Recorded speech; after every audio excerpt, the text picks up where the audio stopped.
अस्सलाम वालेकुम स्टूडेंट्स, क्या हाल है? ठीक है, उम्मीद है आप सब खैरियत से होंगे। अच्छा स्टूडेंट्स, आज हम एक्सरसाइज 4.1 की जो बाकी क्वेश्चंस हैं वो सॉल्व करेंगे।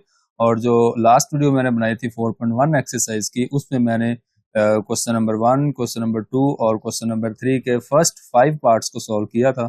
तो आज हम नेक्स्ट क्वेश्चन नंबर 3 के लास्ट 3 पार्ट्स को सॉल्व करेंगे और नेक्स्ट क्वेश्चन नंबर जो 4 है उसके सारे के सारे पार्ट सॉल्व करेंगे और ये हमारी एक्सरसाइज यहाँ पे खत्म हो जाएगी। तो एक छोटी सी रिक्वेस्ट ये है कि आप लोग 4.1 की जो सेकंड वीडियो है उसको देखने से पहले आप इसकी जो फर्स्ट वीडियो है उसको जरा एक दफा लाजमी सुन लें, उसको एक दफा देख लें, क्योंकि उसमें कुछ बेसिक्स कॉन्सेप्ट्स बताए हैं। तो आप उन्हीं को फॉलो करते हुए नेक्स्ट क्वेश्चन को यूज करेंगे। अच्छा जी, देखें सबसे पहला जो आज हमारा जो सबसे पहला क्वेश्चन है, मतलब क्वेश्चन नंबर 3 का जो फर्स्ट वाला 6 वाला पार्ट है, क्योंकि पहले 5 पार्ट्स हम लास्ट वीडियो में सॉल्व कर चुके हैं। तो 6 वाला पार्ट आपके सामने लिखा हुआ है। तो उसमें जो आपको मैंने सबसे पहला काम ये बताया हुआ है कि आपने फैक्टराइज करना है। तो फैक्टराइज के अंदर बहुत ज्यादा केसेस होते हैं कि आप बाज दफा कॉमन कर रहे होते हैं, बाज दफा मिड टर्म ब्रेक कर रहे होते हैं, बाज दफा आप कोई फार्मूला यूज कर रहे होते हैं। तो आज जो मतलब एक्चुअली 4.1 के सारे क्वेश्चन हैं उसमें हम करेंगे मिड टर्म ब्रेक करेंगे। तो मिड टर्म ब्रेक करने के लिए सबसे पहली कंडीशन क्या होनी चाहिए? सबसे पहली कंडीशन ये है कि आपके पास टोटल 3 टर्म्स होनी चाहिए और सबसे पहले डिग्री 2 होनी चाहिए, उसके बाद डिग्री 1 होनी चाहिए, उसके बाद डिग्री मतलब 0 होनी चाहिए। 0 का मतलब कांस्टेंट टर्म होने चाहिए। ठीक है जी। चलें, अब हमारा वेरिएबल या अननोन वैल्यू जो है वो y है। तो y की डिग्री 2 है सबसे पहले, उसके बाद डिग्री 1 है, उसके बाद आपके पास 0 है, मतलब कांस्टेंट है।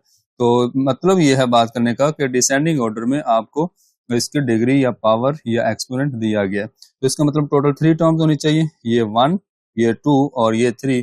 तो जब 3 टर्म्स होंगी तो हम वहां पे उसकी मिड टर्म ब्रेक करेंगे। ठीक है जी। चलें, अब सबसे पहला काम क्या करना है, वाई स्क्वेयर का कोफिशिएंट लेना है। तो वाई स्क्वेयर का कोफिशिएंट जब हम लेंगे तो कोफिशिएंट का मतलब कि वाई स्क्वेयर के स्टार्ट में जो वैल्यू लिखी हुई है वो हम लेंगे। अगर कुछ भी नहीं है तो 1 कंसीडर करेंगे और इसको हम मल्टीप्लाई करेंगे लास्ट वाली जो वैल्यू होगी, जो कि कांस्टेंट टर्म होती है जिसके साथ वेरिएबल नहीं लिखा होता। तो हम 1 और 12 को करेंगे मल्टीप्लाई, तो ये आपके पास आएगा 12। क्या आएगा? 12 आ गया। ठीक है। अब हम इसके दो बनाएंगे पॉसिबल फैक्टर्स, जिनको हम आपस में मल्टीप्लाई करें तो दोबारा से 12 बने, और जिनको आपस में प्लस या माइनस करें तो दरमियान वाली टर्म बननी चाहिए जो कि 4y है। ठीक है जी। चले, मैं अगर इसको इस तरह से ब्रेक करता हूँ, वैसे तो मैं अगर आपको ये बताऊं कि 2 मल्टीप्लाई 6, ये भी आपके पास 12 होते हैं। पॉसिबल फैक्टर्स लिख रहा हूँ। और उसके बाद अगर मैं 3 मल्टीप्लाई 4 करूं तो ये भी आपके पास 12 होगा। ठीक है। ये पॉसिबल आपके पास टोटल 3 फैक्टर्स हैं, एक ये वाला और एक ये वाला और एक ये वाला। तो अब देखिए, हमने इसमें से सूटेबल फैक्टर को यहाँ पे अप्लाई करना है। तो मेरे ख्याल में जो सूटेबल हमारे पास होगा फैक्टर, तो वो ये वाला होगा। 2 मल्टीप्लाई 6 इज इक्वल 12 और हमें दरमियान में चाहिए 4। तो 4 लाने के लिए अगर मैं इसको इस तरह से सॉल्व करता हूँ, फॉर एग्जाम्पल मैं इसको लिखता हूँ यहाँ पे 2 मैं यहाँ पे इसको करूंगा -2 प्लस 6 इज इक्वल टू 4। ठीक है। ये हमारा हमारे जो तरीकाकार होगा, हम यहाँ पे ये वाली वैल्यूज को यूज करेंगे, क्योंकि आपको +4 चाहिए तो बड़ी वैल्यू के साथ हमें प्लस लगाना पड़ेगा, छोटी वैल्यू के साथ हमें माइनस लगाना पड़ेगा। तो मतलब ये है बात करने का। तो हम इसको कैसे लिखेंगे, ये देखें, जो फर्स्ट टर्म होती है और लास्ट वाली टर्म होती है इसको हम रखते होते हैं फिक्स। ठीक है, ये हमारे पास रहेगी फिक्स। तो ये वाई स्क्वायर वैसे ही आएगा प्लस, अब देखो 4y को हमने ब्रेक करना है। ठीक है, 4y को हमने ब्रेक करना है। आपकी मर्जी है, आप पहले 6y लिख लें और -2y बाद में लिख लें, या -2y पहले लिख लें या 6y बाद में लिख लें, इससे कोई फर्क नहीं पड़ेगा, आंसर सेम आएगा। ठीक है जी। अच्छा, अब देखो जरा 1 मिनट के लिए, 6 - 2 आपके पास होता है 4, और 6 को अगर आप 2 के साथ मल्टीप्लाई करेंगे तो आपके पास 12 होगा। तो ये सारी हमारी कंडीशन यहाँ पे सेटिस्फाई हो रही है। ठीक है जी। अच्छा, अब देखें, अब आपने क्या करना है, पहली दो टर्म का बनाना है पेयर और लास्ट वाली दो टर्म का भी पेयर बनाएंगे। तो पहली दो टर्म्स का जब पेयर बनाएंगे तो मैं लिखूंगा वाई स्क्वेयर प्लस 6y, और लास्ट वाली दो टर्म्स का पेयर बनाऊंगा तो ये मेरे पास माइनस लिखा हुआ है। तो जब आपके पास ये देखो ना माइनस होता है तो अंदर वाला जो साइन है उसको हम करते हैं चेंज। क्या करते हैं? चेंज। तो ये आपके पास आएगा 2y प्लस 12 आएगा। ठीक है, वो साइन आपने लाजमी चेंज करना होता है क्योंकि माइनस बाहर आपने कॉमन किया है। अच्छा बच्चों ये देखो पहले पेयर में से क्या कॉमन आएगा, y कॉमन आया, अंदर आएगा y प्लस 6, ठीक है, माइनस, अब नेक्स्ट पेयर में से क्या कॉमन आया 2, अब आपने क्या किया 2 जब कॉमन किया तो अंदर मिलेगा आपको y, और ये जो 12 लिखा हुआ है इसको मैं लिख सकता हूँ 2 मल्टीप्लाई 6, तो 2 आपका कॉमन चला गया तो पीछे क्या बचेगा 6 बचेगा, ठीक है। अच्छा अब मैंने आपको ये भी बात बताई हुई है कि जो ब्रैकेट के अंदर वैल्यू होती है वो सेम होनी चाहिए, ब्रैकेट के अंदर जो वैल्यू होनी चाहिए वो सेम होनी चाहिए, ठीक है, फैक्टराइजेशन के अंदर ये वैल्यू सेम होती है। अच्छा जी अब देखो y प्लस 6 जो है उसको मैंने लिखा 1 टाइम, और जो बाकी वैल्यू बच गई मेरे पास ये वाला y और ये -2, इसको मैंने इकट्ठा करके एक ब्रैकेट के अंदर लिख दिया, तो ये y प्लस 6 और y -2 आपके पास ये फाइनल आंसर है। आप y -2 पहले लिख सकते हो और x प्लस 6 बाद में लिख सकते हो, इससे भी कोई फर्क नहीं पड़ेगा, आंसर सही आएगा, ठीक है जी। और ये था आपके पास 6 वाला पार्ट, और नेक्स्ट चलते हैं इसके 7 वाले पार्ट में। तो नेक्स्ट ये देखो बच्चों 7 वाला पार्ट है, इसमें भी आपके पास सेम काम है, वाई स्क्वायर सबसे पहला काम आपने टर्म्स देखनी है कि आपके पास कितनी है, ये देखो 1 2 3, तो 3 टर्म्स होनी चाहिए, जब 3 टर्म्स होंगी और उसके बाद हमने डिग्री चेक करनी होती है, सबसे पहले डिग्री 2 है वाई वेरिएबल की, उसके बाद डिग्री 1 है, अगर कोई भी नहीं डिग्री देगी तो 1, उसके बाद 0 का मतलब कांस्टेंट, ठीक है, इसका मतलब हम इसकी मिड टर्म ब्रेक कर सकते हैं, ठीक है। जब हम इसकी मिड टर्म ब्रेक करेंगे तो हमें कौन सी दो कौन से रूल्स को फॉलो करना है, सबसे पहले देखना है वाई स्क्वायर का कोफिशिएंट। अब वाई स्क्वायर का कोफिशिएंट यहाँ पे क्या है, कोफिशिएंट क्या होता है, मैं हर क्वेश्चन में बार बार ये बता रहा हूँ, अक्सर स्टूडेंट्स को पता ही नहीं होता कि कोफिशिएंट किसको बोलते हैं। तो वाई स्क्वायर का जो कोफिशिएंट है, और ये वाली सारी बातें मैंने लास्ट वीडियो के अंदर बहुत डिटेल में डिस्कस की है, इसलिए मैं कह रहा हूँ पहले आप वो वीडियो एक दफा लाजमी देख लें। अच्छा जी, वाई स्क्वायर का कोफिशिएंट का मतलब वाई स्क्वायर के स्टार्ट में जो वैल्यू लिखी होती है उसको कोफिशिएंट बोलते हैं, और अगर वाई स्क्वायर के स्टार्ट में कुछ भी नहीं लिखा हुआ तो आपने 1 कंसीडर करना है। इसी तरह से बच्चों अगर मैं आपसे पूछूं कि ये y जो y है y का कोफिशिएंट क्या है, तो आप नहीं कहना है y का कोफिशिएंट 13 है, ठीक है। इसी तरह से वाई स्क्वायर का कोफिशिएंट 1 है अगर कुछ भी नहीं है, तो 1 को आपने बच्चों मल्टीप्लाई करना है कांस्टेंट वैल्यू के साथ। कांस्टेंट वैल्यू कौन सी होती है, जिसके साथ वेरिएबल नहीं लिखा होता वो कांस्टेंट होती है, कोई न्यूमेरिकल वैल्यू होती है। तो मैंने किया 1 मल्टीप्लाई 36, तो मेरे पास आया 36, और ये मेरे पास आ गया 36। अब आपने 36 के बनाने हैं दो केस, मतलब दो फैक्टर बनाने हैं, जिनको मल्टीप्लाई करेंगे तो दोबारा 36 बनना चाहिए, और जिनको आपस में प्लस या माइनस करने से आपके पास मिड टर्म बननी चाहिए जो कि 13y है, ठीक है जी। चले मैं लिखता हूँ 36 के पॉसिबल फैक्टर्स। चले मैंने सबसे पहले मल्टीप्लाई को यार 2 मल्टीप्लाई 18, तो ये भी मेरे पास 36 होता है, ठीक है। चले मैं थोड़ा सा इस साइड में करके लिख देता हूँ, 2 मल्टीप्लाई 18 इज इक्वल 36 आ गया। अच्छा अब उसके बाद अगर मैं मल्टीप्लाई करता हूँ 4 मल्टीप्लाई, चले एक और भी है 3 मल्टीप्लाई 12, ये भी मेरे पास 36 होता है, ठीक है, 3 मल्टीप्लाई 12, और एक और मेरे पास आएगा 4 मल्टीप्लाई 9, ये भी मेरे पास 36 होता है। अब इनमें से हमने कौन सा पॉसिबल जो है, मतलब कौन सा सूटेबल फैक्टर्स चूज करने हैं, तो वो आपके सामने लिखे हुए हैं। अब मैंने वो वाले दो फैक्टर्स लेने हैं जिनको मल्टीप्लाई करने से 36 आए, और उनको आपस में प्लस या माइनस करने से मिड टर्म बननी चाहिए, ये बात बहुत जरूरी है। मल्टीप्लाई करने से 36 बन रहा है, लेकिन हम अब हमने एडजस्ट करना है कि कौन सी दो वैल्यूज को हम आपस में प्लस भी करें तो 13 भी बनना चाहिए जो कि मिड टर्म है। तो मैं यहाँ पे जो सूटेबल फैक्टर लूंगा वो लूंगा 4 मल्टीप्लाई 9, तो 4 को मल्टीप्लाई अगर 9 के साथ करेंगे तो 36 होगा, और 4 प्लस 9 करेंगे तो आपके पास बन जाएगा 13, क्या बन जाएगा 13, जो कि मिड टर्म होगी। समझ गए बात, इससे बाकी जितने भी फैक्टर्स हैं उनको मल्टीप्लाई करने से 36 बनता है, लेकिन अगर आप उन दोनों को, जैसे अगर मैं ये 12 और 3 लेता हूँ, तो 12 और 3 लेने से इन दोनों को मल्टीप्लाई करें 36 बन गया, लेकिन 3 को और 12 को अगर मैं प्लस करता हूँ तो वो बनेगा 15, क्या बनेगा 15, तो हमें चाहिए 13, तो इसलिए ये हमारा रिजल्ट नहीं सूटेबल, और पहला भी नहीं है और फर्स्ट वाला भी नहीं है, तो 3 रिजल्ट हमारे सूटेबल नहीं है। तो जिसमें एक सूटेबल हुआ करेगा हमेशा वो हम ले लिया करेंगे, ठीक है। इसका मतलब आपको पता ही है, पहली टर्म और लास्ट वाली टर्म को हम रखते हैं फिक्स, तो ये लो हमने इसको रखा फिक्स, वाई स्क्वेयर प्लस, अब 13 को ब्रेक करना है, 13 को मैंने ब्रेक करना है 9y और 4y के अंदर। चले मैं लिखता हूँ यहाँ पे 9y, आपकी मर्जी है, आप पहले 4y लिख सकते हैं, उसके बाद 9y लिख लें, इन दोनों को प्लस करेंगे तो आपके पास 30 बनेगा 13, और एंड पे मैंने लिखा 36 एज इट इज। तो बच्चों पहली दो टर्म और लास्ट वाली दो टर्म को मैंने किया पेयर, जब मैंने इसका पेयर बनाया तो ये बन जाएगा y² plus 9y plus 4y plus 36, ठीक है जी। ये मैंने बना लिया इनके पेयर। ये देखिए मैंने पहले पेयर में से कॉमन किया, तो पहले पेयर में से मैंने कॉमन किया y की पावर 1, यहाँ y की पावर 2 है तो एक y की पावर 1 पीछे बच जाएगी, और 9 आपका बाकी बचेगा, क्योंकि y की पावर 1 जो है ये आपने कॉमन कर लिया, ठीक है। तो दोनों टर्म में से एक्चुअली आपने कम पावर वाली वैल्यू को कॉमन करना होता है। तो नेक्स्ट देखें, यहाँ से आपने 4 कॉमन किया तो अंदर बचेगा y प्लस, अब बच्चों 36 को आप लिख सकते हो 4 मल्टीप्लाई 9, 4 मल्टीप्लाई 9, तो ये आपके पास आ जाएगा, बाकी बचेगा 9 क्योंकि 4 आपने कॉमन कर लिया, ठीक है जी। चलें अब आप देखें ये ब्रैकेट फंक्शन, जो ब्रैकेट वाली टर्म है आपके पास बिल्कुल सेम है, एक जैसी है, तो आपने क्या किया, इन दोनों को कर लिया कॉमन 1 टाइम, ठीक है, और उसके बाद ये वाला y और ये आपके पास क्या है प्लस 4, इसको आपने अलग से एक ब्रैकेट में रखा, और ये आपके पास क्या आ जाएगा, इसका आंसर आ जाएगा, ठीक है जी। चलें अब आप इसके लास्ट पार्ट की तरफ चलते हैं और इसको सॉल्व करके नेक्स्ट क्वेश्चन सॉल्व करते हैं।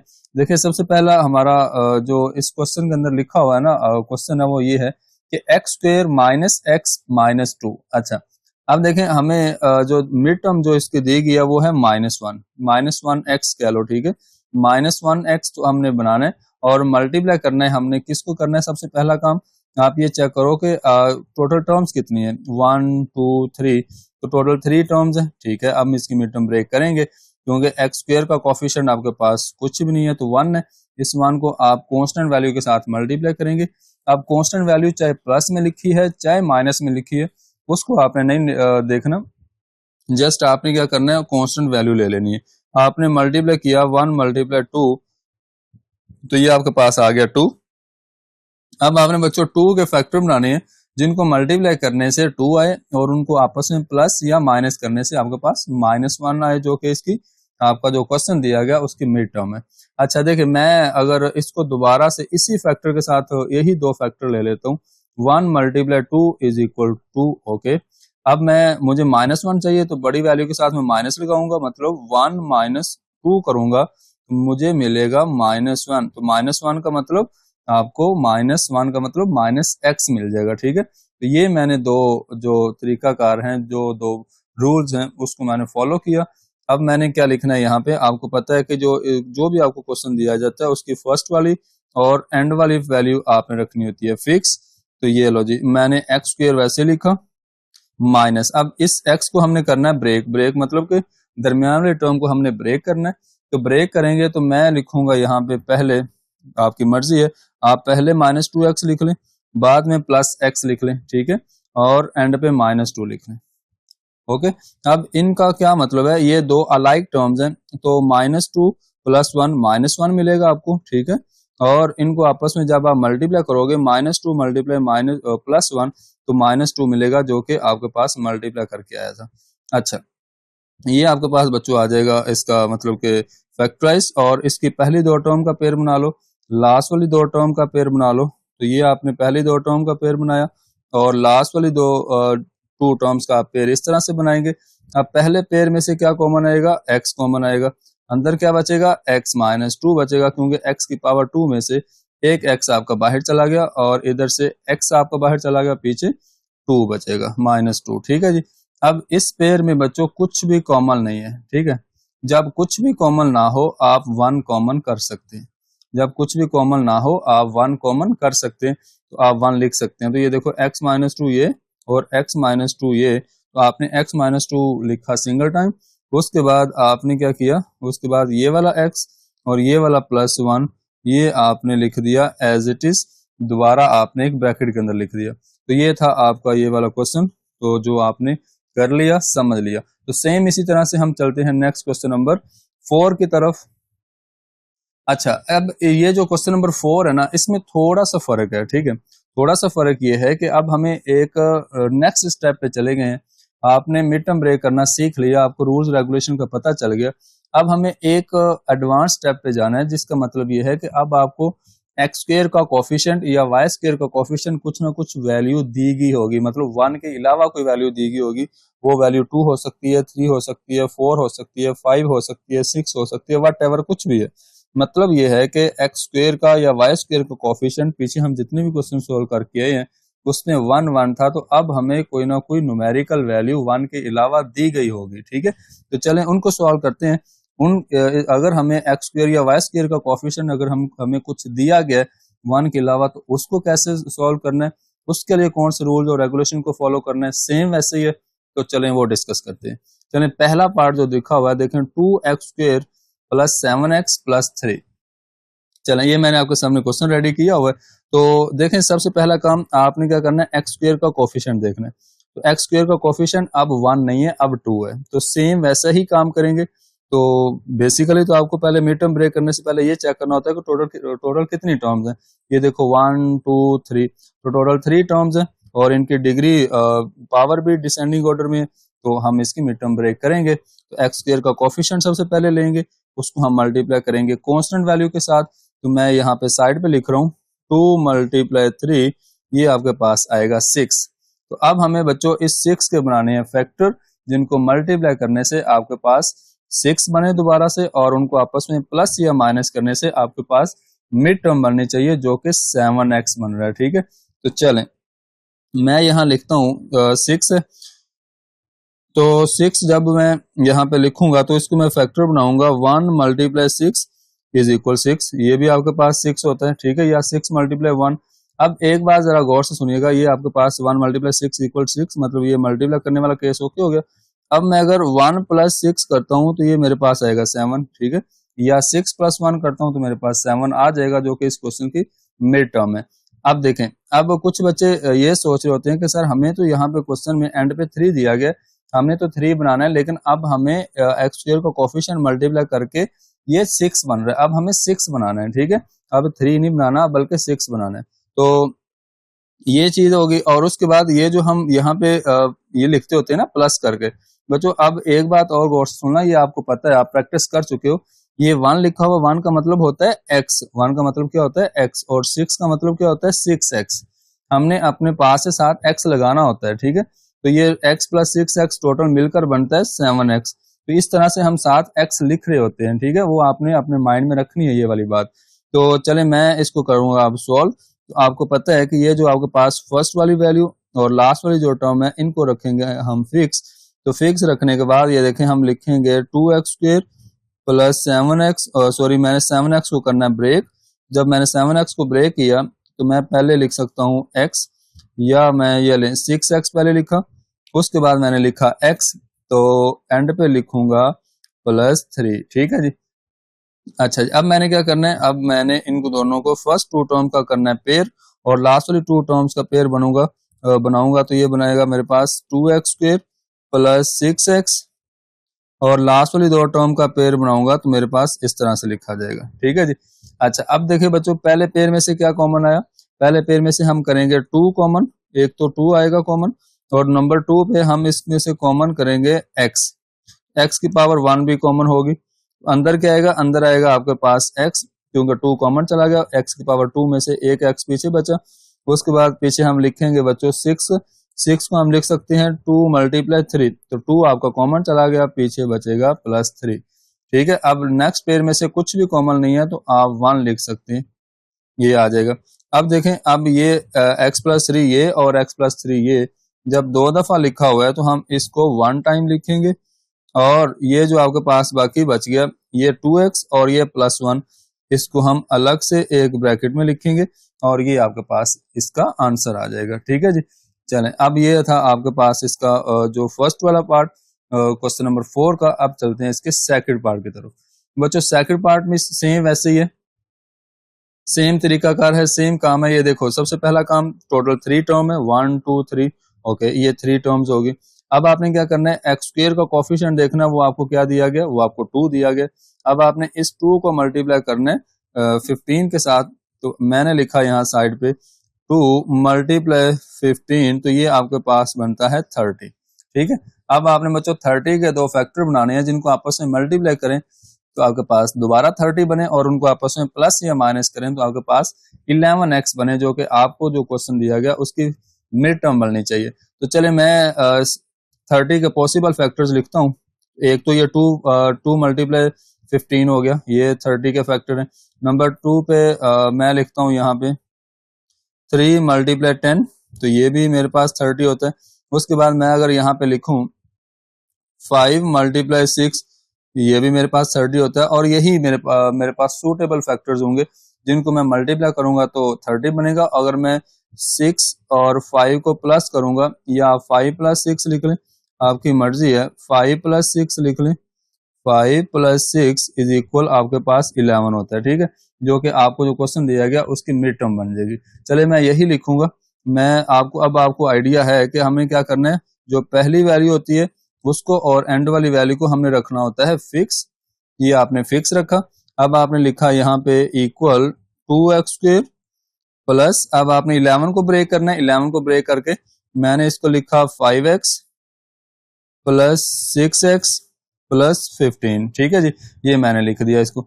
अब मैंने क्या करना है, पहली दो टर्म का और लास्ट वाली दो टर्म का बनाना है पेयर। तो मैं लिखूंगा 2x² प्लस 5x प्लस, अब मैं लास्ट वाली दो टर्म का पेयर बनाऊंगा तो ये मेरे पास इस तरह से लिखा जाएगा। ठीक है जी। अच्छा, अब देखें पहले पेयर में से क्या कॉमन करना है बच्चों। पहले पेयर में से इधर 2 लिखा हुआ है, इधर 5 है, तो 2 और 5 सेम नहीं है तो हम इसको कॉमन नहीं कर सकते। ठीक है, तो जस्ट हम क्या करेंगे, इसमें से x को 1 टाइम कॉमन करेंगे और अंदर बचेगा 2x। ठीक है, अंदर 2x वैसे ही बचेगा, मतलब 2 वैसे ही है, और x की पावर 2 में से एक x की पावर हम 1 बाहर ले गए, पीछे x की पावर 1 बचेगी। उसके बाद आपके पास पीछे बच गया 5। अच्छा, क्योंकि x बाहर चला गया। नेक्स्ट पेयर में से बच्चों देखो आपके पास क्या है, अब आप यहां से कॉमन करोगे 3। क्या कॉमन करोगे? 3 कॉमन करने से अब देखो ये लिखा हुआ है 6, तो मैं 6 को लिख सकता हूँ 2 मल्टीप्लाई 3। तो बच्चों मैंने 3 किया कॉमन, बाकी पीछे बचेगा 2x, और ये 15 लिखा हुआ है तो मैं लिखूंगा 3 मल्टीप्लाई 5। तो 3 मल्टीप्लाई 5 क्या होता है? 15 होता है। तो बच्चों 3 इसमें से कॉमन चला गया, पीछे आपके पास बचेगा 5। तो हमेशा ये 2x प्लस 5 और 2x प्लस 5 एक जैसी वैल्यू आनी चाहिए। एक जैसी ही वैल्यू आई है तो मैं इसको लिखूंगा 1 टाइम कॉमन। तो ये लो जी, मैंने लिखा 2x प्लस 5 1 टाइम, और ये वाला x और ये प्लस 3 ये आपके पास दोबारा लिखा जाएगा एक नई ब्रैकेट के अंदर। तो ये आपके पास इसका फाइनल आंसर आ जाएगा। इसी तरह से नेक्स्ट चलते हैं, इसका जो थर्ड वाला पार्ट है उसमें। तो बच्चों थर्ड वाला पार्ट, सबसे पहला काम आपने मिड टर्म ब्रेक करनी है। तो जब मिड टर्म ब्रेक करनी होती है तो आपने क्या फॉलो करना होता है? सबसे पहले आपने ये फॉलो करना है कि टोटल आपको कितनी टर्म्स दी गई हैं। अगर टोटल 3 टर्म्स हैं तो हम उसकी मिड टर्म ब्रेक करेंगे। जब आप उसकी मिड टर्म ब्रेक करेंगे तो फिर आपने रूल्स रेगुलेशन को फॉलो करना है। सबसे पहले x² का कोफिशिएंट देखना है वो क्या है, उसको आपने मल्टीप्लाई करना है इसके साथ, कांस्टेंट वैल्यू के साथ। तो ये लो मैंने इसको किया कांस्टेंट वैल्यू के साथ मल्टीप्लाई, 4 मल्टीप्लाई 3, तो ये मेरे पास बनेगा 12। अच्छा, अब देखो ये मेरे पास बन गया 12। अब मैंने क्या करना है, इस 12 के दो फैक्टर बनाने हैं जिनको मैं मल्टीप्लाई करूं तो वो दोबारा 12 बनना चाहिए, और उनको आपस में प्लस करूं तो जो क्वेश्चन आपको दिया गया उसकी मिड टर्म बननी चाहिए, मतलब दरमियान वाली टर्म बननी चाहिए, दरमियान वाली वैल्यू बननी चाहिए। चलें अब मैं लिखता हूं इसके पॉसिबल फैक्टर। एक तो हो गया तो 4 मल्टीप्लाई 3 या 3 मल्टीप्लाई 4, और एक 12 को अगर हम लिखेंगे, एक होता है 2 मल्टीप्लाई 6, तो ये भी होता है 12। ठीक है, उसके बाद नेक्स्ट बच्चों एक तो मैं लिख सकता हूँ 1 मल्टीप्लाई 12, ये भी 12 होता है। तो ये वाला मेरे पास सूटेबल फैक्टर होगा कि अगर मैं 1 को 12 से मल्टीप्लाई करूंगा तो वो मेरे पास बनेगा 12, और अगर मैं 1 प्लस 12 करूंगा तो वो मेरे पास बनेगा 13। क्या बनेगा? 13, जो कि आपके पास इसकी मिड टर्म होगी। तो 1 प्लस 12 का मतलब 1 का मतलब x, 12 का मतलब 12x, तो x plus 12x is equal 13x। चले मैं इसकी जगह पे लिखूंगा, और आपको पता है ये पहले और लास्ट वाली वैल्यू हम रखते हैं फिक्स, ये इसको हमने रखा फिक्स। जब हमने इसको फिक्स रखा तो मैंने लिखा 4x² प्लस, अब मिड टर्म को ब्रेक करेंगे तो 13 को मैंने ब्रेक करना है 12x में और 1x में, मतलब आप 1x या x आप पहले लिख सकते हो और 12x बाद में लिख सकते हो। उसके बाद एंड पे 3 वैसे का वैसे ही आएगा। अच्छा जी, अब आप देखें नेक्स्ट लिखा हुआ है आपके पास, ये मैं जरा थोड़ा सा दोबारा लिख देता हूँ, बड़ा करके लिख दूं। ये आएगा 12x प्लस, चले मैं 1x या x लिख लें, बात तो एक ही है। और उसके बाद यहाँ पे आएगा 12x और एंड पे 3 वैसे ही आएगा। अच्छा जी, पहली दो टर्म और लास्ट वाली दो टर्म का बनाएंगे पेयर, तो ये आपके पास आ जाएगा 1x लिख लें या आप इसको x लिख लें, बात एक ही है, ठीक है। x का मतलब और 1x का मतलब एक ही होता है। नेक्स्ट देखें बच्चों, लास्ट वाली जो टू टर्म्स है उसको मैंने लिखने, तो ये मैंने लिखा 12x प्लस 13। अच्छा, अब बच्चों पहले पेयर में से कॉमन करेंगे, तो पहले पेयर में से क्या कॉमन करेंगे, 4 इधर लिखा हुआ है, इधर 4 नहीं है तो हम 4 को कॉमन नहीं कर सकते, तो जस्ट हम x की पावर 1 को कॉमन करेंगे। जब हम x की पावर 1 को कॉमन करेंगे तो अंदर 4 वैसे ही रहेगा, और x की पावर 2 में से एक x बाहर चला गया, पीछे x की पावर 1 बचेगी, ठीक है। उसके बाद बच्चों ये x बाहर चला गया तो इसकी जगह पे 1 लिखेंगे।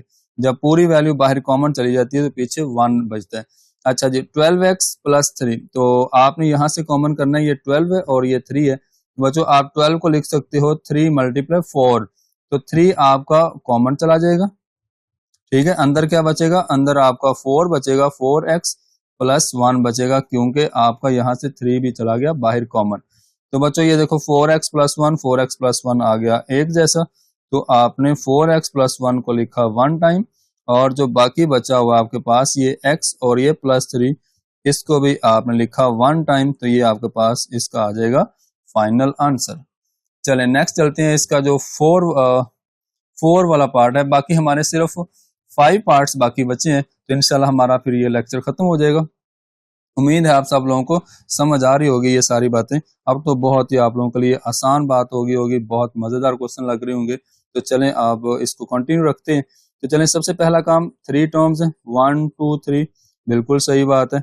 ये देखें, अब आपने क्या करना है, एक्स स्क्वायर का कोफिशिएंट लेना है। एक्स स्क्वायर का कोफिशिएंट आपको 3 की फॉर्म में दिया गया, अब आपने 3 को मल्टीप्लाई करना है 2 के साथ। ये लो जी, मैंने लिखा 3 मल्टीप्लाई 2 इज इक्वल 6।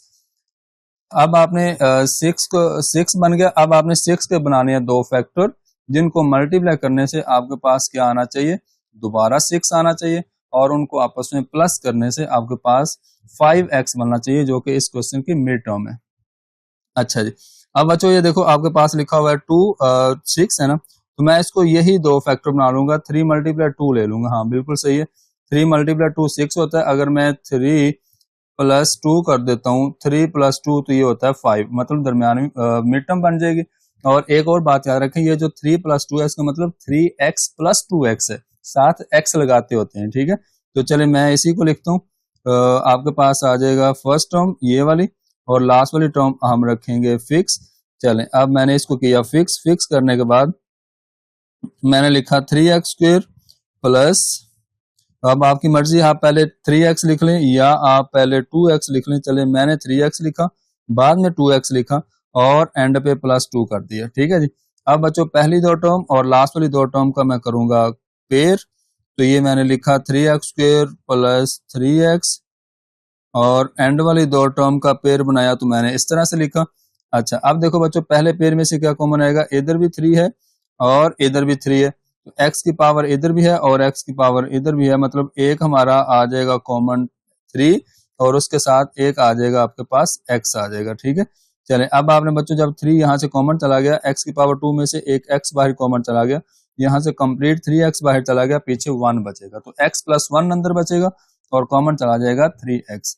अब देखें नेक्स्ट ये है कि आपके पास लिखा हुआ है 2 कॉमन आएगा, क्योंकि 2 इधर भी है और 2 इधर भी है, तो आपके पास आएगा x प्लस 1 बाकी बचेगा, तो x प्लस 1 इधर और x प्लस 1 इधर, तो हमने x प्लस 1 को किया कॉमन, और अंदर बच्चों आपके पास क्या बचेगा, ये 3x और ये प्लस 2x, तो हमने लिखा 3x प्लस 2, ये आपका चला जाएगा एक ब्रैकेट के अंदर, ये आपके पास इसका आ जाएगा फाइनल आंसर। तो नेक्स्ट चलते हैं बच्चों, इसका 5 वाला पार्ट है, देखें लिखा हुआ है आपके पास। सबसे पहले देखो आपके पास टोटल कितनी टर्म्स हैं, 1 2 3, तो टोटल 3 टर्म्स। अब हमने इनको करना है सॉल्व, और सबसे पहले y स्क्वायर का कोफिशिएंट लेंगे, वो आपको 3 दिया गया, 3 को हम मल्टीप्लाई करेंगे कांस्टेंट वैल्यू के साथ जो कि 6 है, तो हम लिखेंगे इसको 3 मल्टीप्लाई 6, इज इक्वल 18। अब हमने बच्चों 18 के बनाने हैं दो फैक्टर, तो जिनको आपस में मल्टीप्लाई किया तो आपके पास 18 बनना चाहिए, और जिनको आपस में हम मतलब प्लस या माइनस करेंगे तो आपके पास 11y बनना चाहिए, जो कि आपका क्वेश्चन दिया गया। अच्छा बच्चों, ये अब मैंने लिखा इसको 2 × 9, ये आपके पास हो जाएगा 18। अच्छा, अगर मैं दोनों को माइनस कर दूं, -2 -9 तो क्या होता है, -11 बनेगा। -2 -9 इज इक्वल -11, मतलब कि हमें -11 चाहिए, तो दोनों वैल्यू के साथ माइनस लगाना पड़ेगा। अब ये जो चीज होती है ना, एडजस्टमेंट ऑफ साइन, वो आपने अपने दिमाग से सोचनी होती है कि हमने कौन सी वैल्यू के साथ माइनस लगाना है, कौन सी वैल्यू के साथ प्लस लगाना है। तो आपके पास ये वाली जो वैल्यू है वो बननी चाहिए जो कि मिड टर्म में है, ये आपने खुद सोचना है। तो और ये इंशाल्लाह आपकी प्रैक्टिस हो जाती है, हो जाया करेगी जब आप थोड़ा सोचा करेंगे। तो चले, मैंने दोनों को माइनस किया तो -11 बन गया, और दोनों को मल्टीप्लाई किया तो दोबारा 18 बन गया। ठीक है, अब आपको पता है कि पहली वैल्यू और लास्ट वाली वैल्यू को हम रखते हैं फिक्स, और अब हम लिखेंगे 3y² 3y² माइनस, अब -11 को हमने करना है ब्रेक, इसमें -2 और -9 में, तो मैंने इसको लिखा -2y -9y और एंड पे +6 वैसे ही रहेगा। ठीक है जी। अच्छा, अब आप बच्चों देखो, पहली दो टर्म और लास्ट वाली दो टर्म जो है, इसको मैंने इनका पेयर बनाना है। तो जब मैंने इनका पेयर बनाया तो मैं इसको लिखूंगा इस तरह से, ये लो जी, मैंने इसको इस तरह से लिखा। अब देखो यहाँ पे एक मजेदार चीज है बच्चों, माइनस हमने बाहर करना है कॉमन, तो माइनस लिखा हुआ है बाहर, तो जब हम माइनस को बाहर लिखेंगे तो अंदर वाला साइन क्या हो जाएगा, चेंज हो जाएगा। अंदर वाला साइन आपने कर देना चेंज, तो अंदर अगर प्लस है तो वो माइनस कर देंगे, अगर माइनस है तो वो प्लस कर देंगे। अच्छा जी बच्चों, ये बस आपके पास इसका आंसर आ रहा है। तो पहले पेयर में से क्या कॉमन आएगा, 3 इधर है, इधर 2 है, तो ये तो कॉमन नहीं आ सकता। तो आपने क्या कॉमन करना है, आपने यहाँ से y की पावर 1 कॉमन करनी है, अंदर 3y -2 बचेगा, और यहाँ से आप देखो बच्चों, इधर लिखा हुआ है 9 और इधर लिखा हुआ है 6। तो आप 9 को लिख सकते हो 3 × 3 और 6 को लिख सकते हो 2 × 3। ठीक है, आप क्या लिख सकते हो, 2 × 3। अब ये वाला 3 और ये वाला 3 दोनों में सेम है, तो हमने किया 3 कॉमन। जब आपने 3 कॉमन किया तो अंदर आपके पास बचेगा 3y -2, जो बाकी बचेगा वो ब्रैकेट के अंदर रहेगा। अब बच्चों ये 3y -2 जो है, इसको हमने लिखा 1 टाइम। ठीक है जी, ये हमने 1 टाइम लिखा, और बाकी जो बचेगा आपके पास ये वाला y और ये -3, इसको हम लिखेंगे अलग से ब्रैकेट के अंदर, तो ये आपका पास इसका फाइनल आंसर आ जाएगा। तो नेक्स्ट बच्चों आपके पास लिखा हुआ है 6 वाला पार्ट। देखें 6 वाले पार्ट के अंदर भी सेम, पहले आपको टोटल 3 टर्म्स दी गई है, और y² का कोफिशिएंट आपने लेना है, उसको 2 के साथ मल्टीप्लाई करना है, तो 2 × 2 आपके पास आएगा 4। अब आपने बच्चों 4 के दो फैक्टर बनाने हैं, जिनको मल्टीप्लाई करें तो दोबारा 4 बने, और जिनको आपस में आप माइनस या प्लस करें तो दरमियान वाली वैल्यू बननी चाहिए। ठीक है, चले ये देखो मैंने क्या किया, 1 × 4 लिखा इज इक्वल टू 4, और मैंने अगर मुझे चाहिए दरमियान में -5, तो बच्चों -5 तब बनेगा अगर मैं -1 और -4 करूंगा तो मुझे मिलेगा -5। ठीक है, इसका मतलब मैं दोनों के साथ लगाऊंगा माइनस, मतलब -1 का मतलब -x और -4x, तो ये आपके पास होगा -5, सॉरी y है तो आप y ले लें, तो इसका मतलब है -y और -4y इज इक्वल -5y। ठीक होगा जी, ये दोनों हमारी बातें सेटिस्फाई हो जाएंगी। अच्छा जी, अब आपने बच्चों क्या करना है, अब आपको पता है कि पहली वैल्यू और लास्ट वाली वैल्यू हम रखते होते हैं फिक्स, तो ये ले जी, मैंने लिखा 2y²। अब बच्चों मैंने क्या करना है, -5y को करना है ब्रेक, किसमें ब्रेक करना है, -5 में और -4y में। ठीक है, और आप -4y पहले लिख लें, -y बाद में लिख सकते हैं। तो पहली दो टर्म और लास्ट वाली दो टर्म का मैंने बनाया पेयर, तो ये मेरे पास आएगा इस तरह से, 2y² -y का पेयर बन गया। दोबारा से बच्चों ये देखो माइनस है बाहर, तो जब माइनस होता है तो अंदर वाला साइन जो है उसको हम चेंज कर देंगे, ब्रैकेट लगाएंगे, और अंदर वाला साइन जो होगा उसको हम चेंज करेंगे। अगर वो माइनस है तो वो प्लस कर देंगे, अगर वो प्लस है तो माइनस कर देंगे। अच्छा जी बच्चों, पहले पेयर में से क्या कॉमन आएगा, पहले पेयर में से हमने किया कॉमन y, अंदर आपको मिलेगा 2y -1, क्योंकि y की पावर 1 कॉमन चलेगी, और पीछे आपके पास क्या बचा, y बच जाएगा। ठीक है जी। अच्छा जी, अब बच्चों देखें नेक्स्ट आपके पास नेक्स्ट पेयर में से इधर 4 है, इधर 2 है, तो आप यहाँ से 2 कॉमन कर सकते हैं, क्योंकि जो 4 है उसको हम लिख सकते हैं 2 × 2, एक 2 आपका कॉमन चला गया, पीछे बचेगा 2y-1। तो ये वाला 2 पूरा बाहर चला गया तो पीछे -1 बचेगा। अच्छा जी, ये देखो 2y-1, 2y-1, तो ये आपके पास आ गया कॉमन वन टाइम। उसके बाद बच्चों आपके पास ये वाला y और ये वाला -2, ये आ जाएगा अलग ब्रैकेट के अंदर और ये आपके पास इसका फाइनल आंसर आ जाएगा। ठीक है जी। चलें बच्चों, लास्ट 2 पार्ट्स हैं और हमारा ये सारे के सारे क्वेश्चन हो जाएंगे खत्म। तो ये देखिएगा जरा, लास्ट 2 पार्ट्स हैं, ये सारे इंपॉर्टेंट क्वेश्चन थे, इसलिए मैंने मतलब अच्छे से बताने की कोशिश की है। अच्छा जी बच्चों, आप देखें हमारा वेरिएबल है z। क्या वेरिएबल है? z। ये डजंट मैटर, हमारा वेरिएबल या अननोन वैल्यू जो है वो x हो सकती है, y हो सकती है, z हो सकती है। तो यहाँ पे z या z है, तो हम सेम रूल्स को फॉलो करेंगे बच्चों। सबसे पहले z स्क्वायर का अब हम लेंगे कोफिशिएंट, उसको हम मल्टीप्लाई करेंगे 6 के साथ, जो कि कांस्टेंट वैल्यू है। हम लिखेंगे 6 × 4 इज इक्वल 24 होता है। अब हमें इस 24 के बनाने हैं दो पॉसिबल फैक्टर्स, जिनको हम आपस में मल्टीप्लाई करें तो दोबारा 24 बने, और जिनको हम आपस में प्लस या माइनस करें तो आपके पास -11 बनना चाहिए। क्या बनना चाहिए? -11 बनना चाहिए। ठीक है जी। अच्छा जी, अब देखो 24 है और आपने जब इसके फैक्टर बनाए, तो आपने जब इसके फैक्टर बनाने तो देखें 24 के पॉसिबल फैक्टर्स क्या होंगे। इसके पॉसिबल जो फैक्टर्स हैं वो आपके पास होंगे, एक तो 4 × 6 है, वो आपने लिखा हुआ है, ये वाला 4 × 6। अब इसके बाद अगर मैं कुछ और लिखूं 2 × 12, तो ये भी 24 होता है, और 3 × 8 ये भी 24 होता है। उसके बाद यही है पॉसिबल फैक्टर्स, या 1 × 24 = 24 होता है। तो मैं यहाँ पे कौन सा सूटेबल फैक्टर लूंगा? ये वाले लूंगा, 3 × 8 इज इक्वल 24। मुझे दरमियान में चाहिए -11, तो मैं लिखूंगा -3z -8z is equal to -11z। ठीक है जी। मैं इन दोनों को 8 को और 3 को करूंगा -3 और -8 करूंगा तो -11 मिलेगा। साथ लगा देंगे z, वो तो लगना ही लगना है। अब हम इसको लिखेंगे बच्चों, पहली वैल्यू और लास्ट वाली वैल्यू को हम करेंगे फिक्स, तो हम लिखेंगे 4z² माइनस, अब बच्चों 11 को हमने लिखना है, 11 को मैंने लिखा -3z और -8z, ये मैंने z लिखा और +6 आ जाएगा। ठीक है। तो बच्चों पहली दो वैल्यू और लास्ट वाली दो वैल्यू का मतलब पहली दो टर्म और लास्ट वाली दो टर्म का बनाएंगे पेयर, ये मैंने लिख दिया। ठीक है।